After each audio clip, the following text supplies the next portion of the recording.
Saya pernah melakukan zina dan minum minuman keras. Bagaimana dengan amal ibadah yang saya lakukan saat ini? Dan bagaimana dengan hukum Islam tentang rajam dan potong tangan dan lain-lain? Apakah saya masih bisa berharap surganya Allah? Mohon nasihatnya Ustaz. Pertama sekali, hukum dalam Islam, kisos.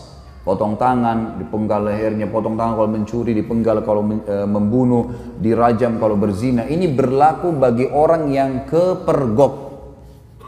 Berlaku bagi orang yang kepergok. Tidak berlaku bagi orang yang antum pernah berzina 5 tahun lalu, sekarang sudah taubat. Lalu antum datang kepada seorang ustaz atau kiai, saya sudah berzina, rajam saya. Bukan begitu. Makanya hadis Bukhari yang menjelaskan, seorang wanita pernah datang kepada Nabi SAW dan berkata, ya Rasulullah, saya sudah berzina dan saya hamil dari zina. Dia buat pengakuan. Apa kata Nabi SAW? Kau lagi hamil, pulanglah, melahirkan anak itu. Karena anak itu nggak ada salahnya. Apa kata ulama hadis? Yang dimaksud oleh baginda Nabi SAW, pulang taubat. Jangan kau kesini. Kalau tidak kepergok, udahlah, taubat, lindungi. Kau berlindung di bawah naungannya Allah. Jangan, tidak ada, kita bukan seperti Katolik teman-teman yang harus pengakuan dosa disampaikan segala. Lalu kemudian pasturnya kasih air suci lah kamu selesai. Nah, dalam Islam itu. Karena dalam pengakuan dosa nggak ada. Antum tutupin dosa itu. Kata Nabi SAW dalam hadis Bukhari Muslim, orang yang paling buruk di sisi Allah adalah orang yang sudah Allah tutupi kesalahannya. Dia zina tadi malam nih, Allah tutupi sampai pagi. Lalu dia sendiri yang mengekspos kesalahannya. Saya tadi malam, saya begini. Wanita itu teman-teman pada saat sudah selesai melahirkan 9 bulan masih kembali, ya Rasulullah, saya sudah melahirkan. Kata Nabi SAW, susui anak ini. Masih ada waktu 2 tahun. Disuruh taubat oleh Nabi SAW, gitu kan? Pulang, habis menyusui ternyata iman dalam hatinya masih kuat. Ya Rasulullah, saya sudah menyusui, rajam saya mau disucikan. Barulah Nabi SAW mengatakan, baik, keraskan bajunya, kemudian dirajam, gitu kan? Karena dia terus meminta kepada Nabi SAW, tapi awalnya disuruh pergi, gitu kan? Lalu kemudian teman-teman sekalian yang terjadi, waktu lagi dilempar, ada seorang sahabat mengatakan, semoga Allah melaknatmu, kenapa kau berzina? Kata Nabi SAW, jangan kau laknat dia, perempuan ini. Demi zat yang ubun-ubunnya Muhammad dalam genggamannya, dia telah bertaubat kalau dibagi untuk 70 orang penduduk Madinah, cukup buat mereka semua masuk surga. Luar biasa orang ini, jangan itu. Ada pernah sahabat mengatakan, ya Rasulullah, saya mencium seorang wanita di pinggir Madinah. Asabtul mar'ah. Dalam ulama hadis mengatakan, dia mengatakan, saya sudah menciumnya, saya sudah memeluknya, tapi tidak terjadi perzinahan. Kata Nabi SAW, atusolli ma'ana, apa kau sholat bersama kami, berjamaah? Kata dia, iya. Kata Nabi SAW, idhab, pergilah dari sini. Udah, artinya kau taubat, jangan ceritain ke saya. Jangan buat pengakuan tuh, nggak usah. Taubat, tutupin aibmu, bertobat kepada Sang Pencipta. Karena yang kepergok, ditangkap, lagi zina, itu kena hukum. Kepergok lagi mencuri kena hukum, gitu loh. Pernah ada sahabat datang mengatakan, ya Rasulullah, saya berzina, dalam hadis Bukhari semua ini. Kata Nabi SAW sambil, ini orang lagi berhadap begini, Nabi SAW alihkan ke sana. Mungkin kau hanya menciumnya. Nabi SAW alihkan dia. Mungkin kau, jangan datang ngaku sini, pergi sana taubat, gitu loh. Kata Nabi SAW, mungkin kau hanya menciumnya. Dia datang ke sini, ya Rasulullah, saya telah berzina. Nabi SAW alihkan lagi ke sini. Mungkin kau hanya memeluknya sambil tidak melihat wajahnya orang ini. Dia datang lagi, ya Rasulullah, saya sudah berzina. Nabi SAW balik lagi ke arah kiri. Mungkin kau hanya begini dan begitu. Dia datang, ya Rasulullah, saya meletakkan kemaluan saya dan kemaluannya, saya sudah berzina, rajam saya. Dia mau sucikan dirinya. Maka dia berikan kesaksian buat dirinya. Nabi sudah alihkan, tetap dia mau. Ya sudah. Ya, dirajam. Pada saat lagi dilempar, teman-teman sekalian, ini riwayat Bukhari, lagi dilemparin, sahabat ini rupanya kesakitan, lagi dirajam, lari dia. Ada satu sahabat kejar, diamtam pakai batu, mati, karena dipukul pakai batu, dikejar kan. Kata Nabi SAW, halla taraktumu fayatubu yutubullahu alaih. Tidakkah kalian biarkan aja dia pergi, semoga saja dia taubat dan Allah terima taubatnya. Karena ini shock terapi sebenarnya kan, supaya dia tidak ulangi. Dalam Islam tidak ada teman-teman begitu orang buat ngaku penggal lehernya, ngaku potong tangannya, bukan itu.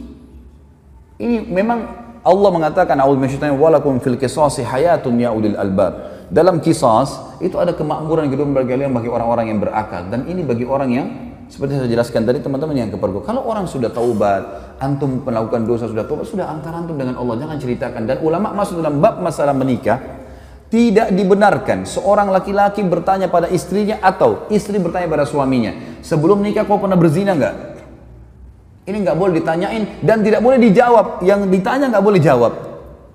Untuk apa? Baik kalau dia bilang iya saya pernah zina, hah? Gimana?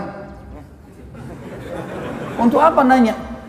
Sekarang depan mata saya ini istri saya, ini suami saya, selesai. Yang saya tahu zahirnya adalah orangnya baik, itu hukum kita. Jangan korek-korek yang kita tidak tahu, nggak usah. Nggak perlu. Nggak usah periksa-periksa HP, ngambil tugasnya malaikat.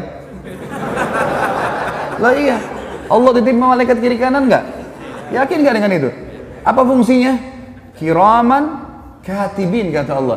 Tugasnya nulis, ngontrol suami kita di mana, istri kita di mana, dia yang nulis. Dan tidak ada tidak ada yang luput dari penglihatan Allah SWT. Tidak ada dosa yang luput. Jangan repot-repot kita yang sibuk hubungi siapa, bicara sama siapa, habis umur untuk itu. Saya bilang sama istri saya nggak akan periksa HP-mu. Urusan kamu dengan Allah. Saya cuma ingatkan, tapi sesuatu yang salah depan mata saya luruskan. Dan saya tentram hidup dengan cara seperti itu. Gitu kan? Gak usah repot-repot, ada urusan sama Allah, kita selalu ingatkan kepada Allah SWT. Ini gak usah repot-repot, ini sekretaris dua ini luar biasa, gak tidur, gak capek. Ma yalfidhu min qaulin, kata Allah, tidak ada satu kalimat yang terlewat illa ladaihi raqibun atid, kecuali dirakib, dikontrol, diawasi, dicatat semua. Jadi nggak ada sesuatu yang membuat harusnya kita melampaui batas, teman-teman sekalian. Jadi seperti itulah hukum syar'i, ya. Dan yang menjatuhkan vonis hukuman qisas hanya pemerintah setempat. Saya tutup teman-teman sekalian dengan perkataan saya. Banyak orang-orang sekarang yang sering memvonis banyaknya, oh kalau hukum qisas tidak ada, pemerintah tidak terapkan, berarti masalah togut. Togut ini berarti yang disembah selain Allah. Teman-teman sekalian, wahai anak-anak muda muslim, tenangkan pikiran, masukkan iman dalam hati, jangan terbawa dengan arus fitnah yang terjadi. Main vonis pemerintah Indonesia ini kafir, pemerintah ini kafir, pemerintah ini kafir. Ya akhi, siapa kamu?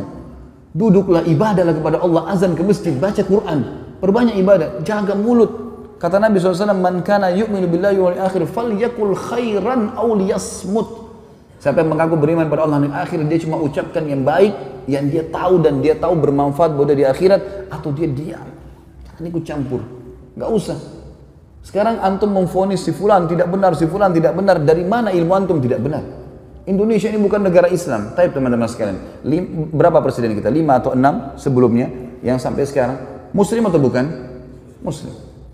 Salah satu syarat negara Islam pemimpinnya Muslim. Yang kedua, mayoritas masyarakat Muslim atau bukan? Nah, tinggal yang ketiga syaratnya, terterapkannya hukum Islam, kan gitu. Baik, pertanyaan di Indonesia, apakah hukum Islam sudah diterapkan? Hah? Sudah akhi, sebagian belum. Sekarang begini nanti, ini hukum Islam belum? Bukan duduk di majelis ilmu begini. Hah? Takmir masjid, hukum Islam bukan? Azan dikumandangkan, 5 waktu sholat dikumandangkan. Kalau kita Ramadan diiklanin nggak? Baik, kalau kita pergi haji, jemaah haji pergi nggak? Pemerintah buat nggak program haji?